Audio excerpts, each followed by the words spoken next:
Վերադարձանք սիրելիներ, երեկել ենք խոսում այս կարևոր թեմայից, որ թանգարանային գիշեր է մեզ սպասվում մայիսի 17-ին եւ 18-ին Կոմիտասի թանգարանի մուտքը ազատ է։ Կոմիտասի թանգարան ինստիտուտը միանում է թանգարանային աշխարհի կարևորագույն իրադարձություններին, թանգարանային գիշեր իրադարձությանը։ Մայիսի 17-ին թանգարանների գիշերն է ու այլ թանգարանների հետ միասին Կոմիտասի թանգարան ինստիտուտը բաց կլինի մինչև կեսգիշեր, առավոտյան 11:00-ից մինչև 24:00։ Թանգարանների գիշերվան եւ թանգարանների միջազգային օրվան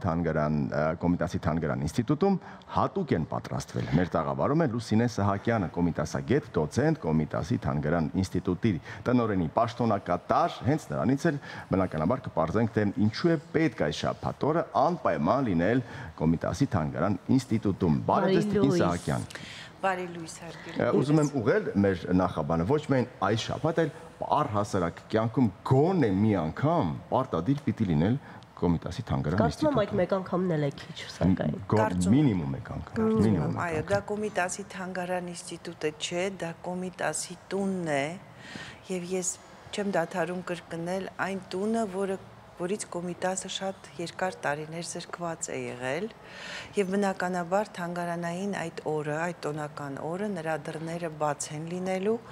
եւ տեղի են ունենալու շատ հետաքրքիր միջոցառումներ։ Մենք նշեցինք ժամը 11-ից մինչև 24-ը, սա շուրջ 13 ժամ է անում։ Ինչպես եք կիսել, ինչպես եք բաժանել այս ժամերը, այո։ Նախ մենք ունենք ցուցադրություն, եւ մշտական, եւ ժամանակավոր ցուցադրություն։ Ժամանակավոր ցուցադրությունը մի հրաշալի բան է, որը նվիրված է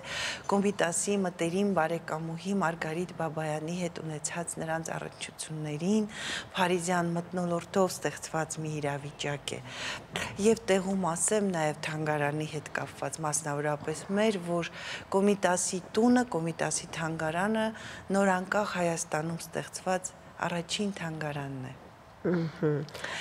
Եվ սա փաստորեն բերում է նաև այն Կոմիտասի միտումը, որ նա ուզում էր տեսնել անկախ բոլորովին ուրիշ Հայաստան։ Այդ թանգարան ինստիտուտն է իր շատ նորարարական մտահղացմամբ։ Մարգարեական տարբերակով կայացավ այդ ինստիտուտը։ Այո, կայացավ եւ ինստիտուտի 10-ամյակն է թանգարան ինստիտուտի այս տարի, որ ասեմ նաև, որ մենք ապագայում ունենալու ենք նաև ցուցադրություն նվիրված թանգարան ինստիտուտի 10-ամյակին։ Դրանից բացի լինելու է այդպիսի հենց խորագրով Կոմիտասի տունը, նկարչական մի այսպիսի էքսպոզիցիա, բանը Թերլեմեզյանի երեխեքն են գալու եւ նկարեն Կոմիտասի տանը եւ Կոմիտասի տունը, ինչպես են իրենք պատկերացնում Չինարի ծառի տակ։ Այդտեղ շատ գեղեցիկ է, ովքեր չեն եղել այդտեղ, այո, նույնիսկ համերգասրահից երևում է այդ Չինարի ծառը, այդ խորհրդանիշը, հավերժական կենաց ծառը Կոմիտասը կողքին եւ երեխաները այդտեղ պիտի նկարեն, հետո ստանան իրենց շնորհակալագրերը, որ մասնակցել են եւ թանգարանային գիշերին եւ նկարել են Կոմիտաս։ Մենք ունենալու ենք իհարկե դասախոսություն, ձեր խոնարհ ծառան ժամը 15-ին իր ելույթը կունենա եւ կխոսի ծանոթ եւ անծանոթ Կոմիտասի մասին։ Մենք հիմա չենք կարող հարցեր չտալ ձեզ, մանավանդ որ դուք ասացիք, բորբոքեցիք մեր հետաքրքրասիրությունը, ծանոթ եւ անծանոթ։ Եկեք սկսենք անծանոթից։ Խնդրում եմ, ամենակիչը երկու դրվագ ասեք կամ երկու մի հետաքրքիր նյութ ասեք, որ անծանոթ է Կոմիտասը։ Թատերասեր Կոմիտասը, թատրոն սիրող Կոմիտասը, թատերական աշխարհ ունեցող Կոմիտասը, թատրոնի համար երաժշտություն գրող օրինակ Կոմիտասը։ Սա այն պատմությունը չէ, որ Թումանյանի հետ ուզում էին ազգային օպերա ստեղծել, դա Անուշի հետ առհասարակ կապ չունակ, դա կապ ունի Շեքսպիրի Վենետիկի վաճառականի հետ, որ նա գրել է երաժշտություն եւ բեմադրել հոգևոր ճեմարանում։ Այ քեզ բան, այ քեզ բան։ Հաջան, պահպանվել է մեկ երաժշտական նյութ եւ փաստորեն Կոմիտասը հետաքրքրված է եղել նաեւ Շեքսպիրով, ոչ միայն գերմանական գրականությամբ, այլև Շեքսպիրով։ Կոմիտասի թատերական աշխարհի մեջ էր մտնում նաեւ Հակոբ Պարոնյանի քաղաքավարության վնասները, որի համար նա գրել է կոմիկական, մտահղացրել է կոմիկական օպերա, ուզել է գրել կոմիկական օպերա, այսինքն Կոմիտասը հումորով, կենսախինդ, թատրոն սիրող, այն որ մանկասեր էր դա մի կողմ է, դա մի պատմություն է առանձին, բայց այն որ Կոմիտասը նաև այսքան թատրոն գիտեր եւ մտերիմ էր կա այդ, ես նոր բան չեմ ասում Սիրանուշի հետ, այսինքն նա ուներ նաև իր թատերական աշխարհը եւ նրա երաժշտության մեջ, ես ասեմ ձեզ մանավանցիսական երգերում, շատ զգալի է այդ թատրոնի զգացողությունը, պարասող, պարսիրող, պարիմացող Կոմիտասը, հայկական բոլոր պարերը պարող, այդ թվում կանանցի պարեր պարող Կոմիտասը Որտեղից մենք ունենք այս նյութերը, ինչու շուրջ, չգիտեմ, 130, 155 չասենք, էլի, որտեղ նա ստեղծագործել է 20-ից հետո։ Որտեղից այդ նյութերը մենք գտանք։ Մինչ այս Չէ, այդ նյութերը կային անշուշտ նյութեր, բայց Կոմիտասի պարագայում ասեմ, որ կա պատկառազդու գրականություն կոմիտասագիտական, կան հսկաներ, որոնք գիտականորեն ուսումնասիրել են Կոմիտասի ժառանգությունը, եւ իհարկե Կոմիտաս, ինչպես ասում էր Վազգեն Կաթողիկոսը, սկիզբ է, որ վախճան եւ վերջ չունի, եւ բնականաբար մենք նոր նյութեր ենք ստանում, այ վերջերս նորից Կոմիտասի թանգարան ինստիտուտում մեր գիտաշխատողներից մեկը, նո այսպես ուսումնասիրում ենք կոմիտասյան արխիվները կապված Վիլժուիֆի հետ, Ֆրանսիայից մենք ստացել ենք արխիվներ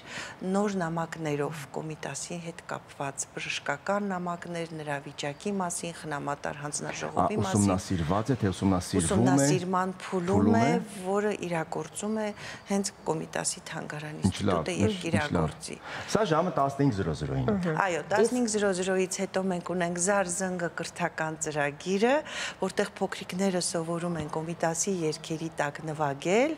զնգացնել զարկը, որը տվել է Կոմիտասը մեզ, դրանից հետո մենք ունենք հրաշալի համերգ Գեղարդ երգչախմբի եւ Շողակն երգչախմբի համատեղ երգչախմբի համերգ պերֆորմանս ունենք, հետաքրքիր ներկայացում թանգարանի ներսում, որ պետք է տեղի ունենա, իսկ թանգարանը այնպես է մտահղացված, որ յուրաքանչյուր սրահում, իսկ թանգարանը 8 սրահ ունի, յուրաքանչյուր սրահում կարելի է մի գեղեցիկ ներկայացում կազմակերպել եւ այդ պարային ներկայացում ամբողջապես Կոմիտասի Այս էլ ես եմ, դա էր, թե ուրիշ է, որովհետև մենք այդ առիթով խոսել ենք մեր տաղավարից, Կոմիտասի մասին ներկայացում էր։ Չէ, դա այդ ներկայացումը չի, դա նոր ներկայացում, այո, հատուկ այսօրվա համար։ Իսկ այս շուրջ 10 տարիների ընթացքում որորդ անգամն է, որ մասնակցում եք թանգարանային գիշերներին եւ այս անգամ ունի խորագիր որևէ թե ոչ։ Մեր թանգարանային գիշերը Պարզապես թանգարանային գիշեր, բաց օր, որտեղ շատ այցելուներ ենք ուզում տեսնել մեր թանգարանում, Կոմիտասի հյուրընկալ տանը, որպեսզի ավելի շատ մեր ժողովուրդը հասկանա, թե ինչպիսի արժեքներ ունի եւ ինչպիսի արժեք է Կոմիտասը։ Իսկ ասացիք մանուկների համար ծրագիր կա, քանի տարեկանից է 3 տարեկանից։ Միշտ կարող է, ես իմ բալիկի համար եմ հետաքրքրում։ Խնդրեմ համեցեք, դա հրաշալի ծրագիր է, որ մեր մասնագետներն են։ Մենք ունենք կրթական ծրագրեր եւ կրթական ծրագրերի մասնագետներ, որոնք իրենք նաեւ երաժշտագետներ են, երաժիշտներ են, մանկավարժներ են, արվեստաբաններ են եւ համատեղ մշակված ծրագիր է, ինչը շատ կարեւոր է երեխայի նաեւ հոգեբանության ձևավորման համար։ Տիկին Սահակյան, մի առիթով Էդվարդ Միրզոյանը կոմպոզիտոր հարցազրույցի ժամանակ ասաց, որ եթե օրինակ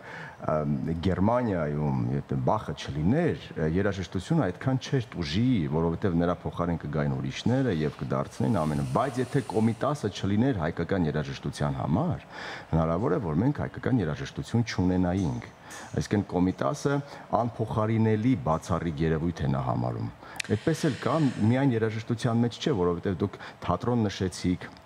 նաև մանկավարժական, պարարվեստ, մանկավարժական կարևոր գործունեություններ ծավալում։ Ինչպես կկարողանա մի անձը, հիմա փորձենք մեր օրեր բերել, մի անձը կարողանա 3-4 ինստիտուտ միանգամից եւ միայնակ աշխատեցնել։ Ես հաճախ եմ Կոմիտասի համար ասում, որ նա նման է վերածննդի դարաշրջանի գործիչներին, բայց իհարկե անշուշտ Պարույր Սևակը նրան համատել է Մեսրոպ Մաշտոցի հետ։ Այսինքն, եթե չլիներ Մեսրոպ Մաշտոցը, մենք չէինք ունենա հայոց լեզուն։ Ու հարցկանալի է ինչքան բան չէինք ունենա։ Բնականաբար այդ համատությունն էլ պատահական չէր, որովհետև Կոմիտասը եկավ այն պահին, երբ որ այո, կարող էր ոչնչանալ, կարող էին ոչնչանալ հազարավոր բնատոհմիկ հայ երգեր եւ մենք չէինք իմանա մեր հարուստ երաժշտական մշակույթի բանահյուսության մասին, երաժշտական երաժշտության մեջ հնչող բարբառների, տարատեսակների, նաստաղաչափական առանձնահատկությունների մասին։ Այսինքն Կոմիտասը բերեց մեր երաժշտության վավերաթուղթը, վավերացրեց մեր երաժշտությունը, մեր միջնադարյան մոնոձան եւ իհարկե մեր գեղեցիկ երաժշտությունը Շատ ափսոս, որ Խազերն նա չհասցրեց մինչև վերջ բացահայտել, չնայած ասում էր նամակների մեջ գրում էր, որ համարյա թե արդեն գտել է բանալիները, ուր որ է թե արդեն պիտի բացահայտվի։ Այնքան ինստիտուտներ մի ողջ կոնսերվատորիայի գործ էր անում դրա համար հիմա եւ կոնսերվատորիան նրա անվամբ եւ Կոմիտասը թանգարան ինստիտուտ ունի եւ այնքան շատ է Կոմիտասը մեր մեջ, Կոմիտասը դարձել է մեր ինքնության արհավանչան, այո։ Հատկապես այս օրերի համար եւ ոչ միայն այս օրերի համար արդյոք համագործակցում եք դպրոցների հետ կամ արվեստի այո, անընդհատ Կոմիտասի թանգարան ինստիտուտում աշակերտներ են եւ գիտեք այդ ձայները որ լցվում է ես ասում եմ Վարդապետ ջան քո բոլոր երազանքները կատարվեցին երեխաներ որոնք խոսում են հայերեն երգում են հայերեն լսում են քո ձայնը Կոմիտասի թանգարան ինստիտուտում եւ գալիս են ըմբոշխնելու հայ լինելու հաճույքը երբ փոքրիկ Սողոմոնին բերեցին Էջմիածին նա հայերեն չգիտեր որովհետև Անատոլիա այդ խորքերում Քյոթայիայում արգելված էր խոսել հայերենը։ Ինչպես է նա սովորել հայերեն այդ տարիքում եւ ինչպես է նա 20 տարեկանում սովորել դաշնամուր, այսինքն կան բաներ, որ թվում է թե ժամանակավրեպ են եւ մարդը, եթե իր ժամանակին չսովորի, հետո չի կարողանա սովորել։ Հանճարեղ մարդու համար ժամանակ չկա։ Հանճարեղ մարդու համար մենք պարզապես ասում ենք, որ Կոմիտասը եկավ, հայերեն չգիտեր, բայց երգեց Լույս Զվարթ շարականը, որտեղից էր սովորել այդ շարականը, ումից էր լսել եկեղեցուց։ Եկեղեցին էր, որ պահում էր ազգապահպանությունը, եկեղեցում էր։ Եվ հետո Կոմիտասը ոչ միայն տիրապետեց հայերենին իր բոլոր ճյուղերով, այլև Կոմիտասը սովորեց գերմաներեն, Կոմիտասը հրաշալի գիտեր ռուսերեն, գիտեք, Կոմիտասը թարգմանություններ էր անում։ Վերջերս մենք ձեռքը ընկան նամակներ, որտեղ Կոմիտասին ուրեմն Մխիթարյան միաբանության հայրերից Մենևիշյանը Գաբրիել խնդրել էր թարգմանել Նիկողայոս Մարի աշխատությունը ռուսերեն, այո, եւ Կոմիտասն էր դա թարգմանել, այնպես որ Կոմիտասը հետո գերմաներեն նրա գնահատականը հոգեվոր ճեմարանում ֆրանսերենի հույժ գովելի էր Այսինքն նա վայելչագրությամբ էր զբաղվում, Կոմիտասը նաև բանաստեղծություններ էր գրում եւ ինքը երգեր ունի իր բանաստեղծությունների հիման վրա։ Ինքը երգեր ունի հայ դասական պոեզիայի հիման վրա։ Ժամանակին, հենց ժամանակի դասական եւ ժամանակի լեգենդները համարվող կոմպոզիտորները պատվել են նրան, հարգել են եւ տեղ-ընտեղ ասելով, որ սա բացառիկ երևույթ է։ Մեր ժամանակում ապրելով Հայաստանում նա շատ եվրոպական մտածողությամբ ժամանակակից կոմպոզիտոր էր։ Եվ ձգտել է բացել եվրոպական ոճի կոնսերվատորը։ Կարծում մի քիչ նրա երազանքը կատարվել է։ Մի քիչ չէ, բավականին կատարվել է եւ այդ բոլոր անունները հնչեղ որ կան, դրանք կոնսերվատորիայից դուրս եկած անուններ են, այդ թվում եւ մեր հնգյակը եւ նաեւ Էդվարդ Միրզոյանը։ Գանք դեպի թանգարանային գիշեր։ Ժամը քանեսին հասանք, ինչ ծրագիր է մեզ սպասվում։ Եկանք, հասանք, որ համերգը քանեսին էր։ Որ համերգը Գեղարդի եւ 7-ին ժամը 7-ին համեցեք, դա երեկոյան 7-ին է լինելու համերգը եւ այդ երկու երգչախմբերի միաձուլումն է Կոմիտասյան գաղափարներից մեկը, եկեք եւ ունկնդրեք այդ համերգը, թե որքան հետաքրքիր է լինելու։ Իսկ դեպի ավելի կես գիշեր գնացող, որովհետեւ կարծես թե կախարդանքը մեծանում է եւ այդ ներկայացումը երաժշտական պետք է տեղի ունենա, որտեղ Պարի միջոցով Կոմիտասյան երաժշտության տակ հետաքրքիր պարային ներկայացում է տեղի ունենալու սրահներում արդեն։